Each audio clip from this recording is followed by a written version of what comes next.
Shalom, Yeshua. Want to start as always by giving all praise to Yahweh Hashem Yahushai, double honors to the apostles of GMS, and honors to you, brother, doing the work in truth while sincerity. It's just reading my scriptures and basically came across, I came across a scripture and it basically made me want to do this topic. This one's going to be titled "Why So Serious?" Because every man in this truth, man, who's doing the work the right way, which for the most parts are, us men of GMS, basically we've all been asked the question, why so serious? Why so serious? You'll be around colleagues, people in the world, and they're always asking you, why are you so serious? Why are you so serious? You know, and so basically it's Sirach 13:25 says, the heart of man changeth its countenance. And the heart, means from the Hebrew word lab. So like I forgot what it is, something like la'ab, which basically means the mind. Right, so the mind of a man changes his countenance, whether it be for good or for evil, and a merry heart maketh a cheerful countenance. Right, and that's the problem. We're not merry. Us man in this truth, we're not merry. We don't enjoy being here. We're looking forward to the destruction of this kingdom. Begging the Lord day in, day out that, he hastens the day that he destroys this kingdom, man. Here it is, man. You've got homosexuals walking rampant up on the earth, and it's acceptable, man. It's promoted, man. Everything is defiled, man. The humans are defiled, the food is defiled, the air is defiled, the water is defiled.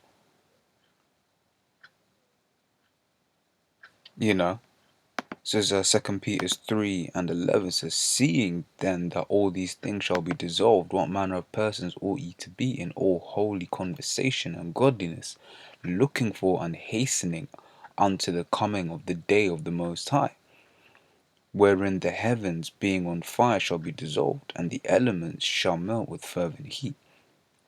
Right? So this is the thing, man. We're basically hastening for the destruction of this kingdom, because when you look at this word holy conversation, let's do it together so I don't lie to you, and a strophe, manner of life, conduct, behavior, deportment, right. So basically, what manner of persons ought you to be in the way you do stuff, right? An all holy conversation, right? So if you're truly holy in this thing, man, you ain't gonna be too pleased about what's going on in the world. You ain't gonna be pleased that they're trying to push this homosexual vibration onto your kids.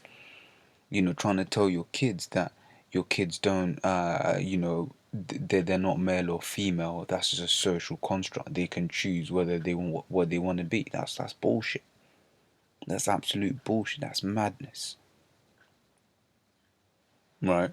This is Ecclesiastes 7:2. It says, it is better to go to the house of mourning than go into the house of feasting, for that is the end of all men, and the living will lay it to his heart.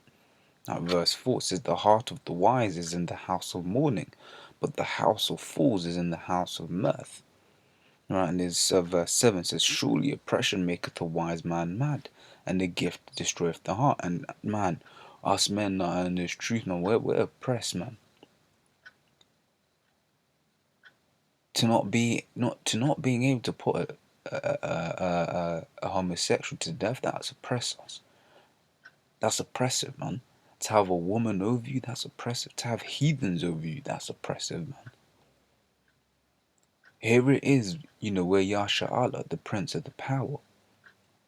Yet we have to beg the so-called white man, the basest of men, to work in his plantation.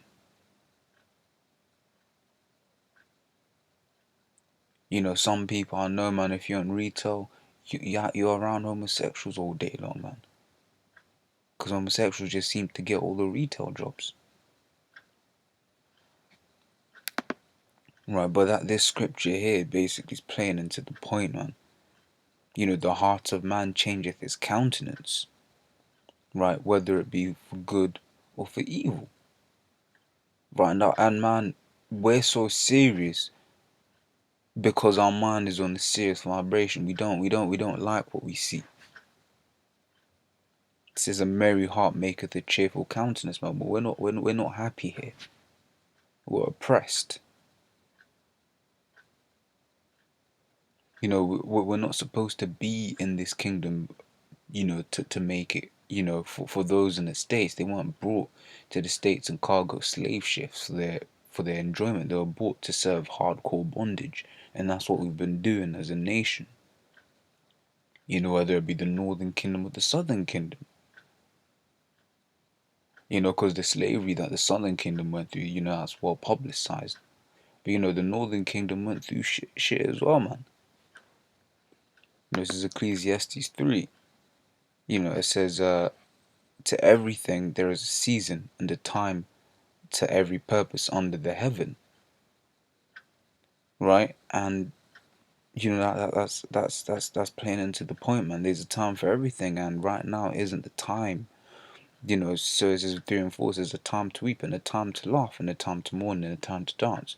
Not to say brothers don't laugh and shit, but for the most part, day in day out, we're just on a serious vibration because that's the time we're in.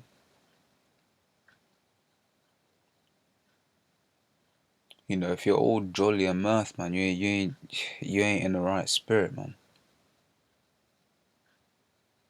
You ain't in the right spirit, and really and truly, you have to pray the Most High puts you in the right spirit, because we're right near the end of this thing, man.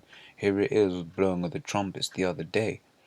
Yeah, and what's blowing of the trumpet? So basically, the watchmen will sit at the city gates and they'll basically watch. And when they see an army coming about, what would they do? They blow the trumpet to get everyone alert, right? And what do you see? What happened on the same day? On the same day, Jade Helm was beginning. On the same day, NATO's basically bringing out, that they're going to be having war games and inviting Russia along to if they want to. You had that scene in I Am Legend where basically Will Smith is in New York City after everyone's gone. And what do you see there? You see the poster for Batman versus Superman, and what's coming out this year? Batman versus Superman. Ebola's creeping back into the news. Because I get USA Today notifications on my phone. There's always something about. I mean, they even did a pretty in-depth piece on how America's biohazard labs, where they basically test things, test pathogens, rather create pathogens, because that is literally what they do, and that's even in the articles that USA Today do. But basically, they're basically bringing out that there's leaks. How they sent live anthrax. So they're getting your mind prepared that they're going to release pathogens on you people, man. But with that, hopefully I've answered the question, why so serious, man? I'm going to say shalom.